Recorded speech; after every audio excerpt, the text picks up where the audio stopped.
দুই মাস অবরুদ্ধ বোট গাড়ি ছিল। কালকে রাত্রে যাওয়ার পর এক খাইতে 4,000 মাছ পাইছে আমাদের বোটে। মাছেরই ভালো দেখা যায় বছর।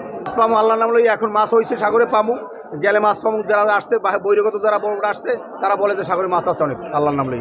প্রায় 5-7 বোট গ্যাস ট্রলার গেছে, সেই ট্রলারে 2-3টে ট্রলারে মাছ পাইছে।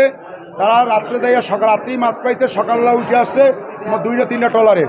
সেই জন্য মাছের দাম, ইলিশ মাছের দাম অনেক বেশি। যেটা 800-900 কেজি 700 গ্রাম এগুলো চলে 80,000, 79,000, 78,000 টাকা মন। যেটা 500 গ্রাম 600 গ্রাম 650 গ্রাম এগুলো চলে 50-52,000 টাকা মন। আর যেটা 500-400 গ্রাম এগুলো চলে 45-46,000 টাকা মন। আর যেটা একটু নরম টরম এটা চলে 32-33,000 টাকা মন।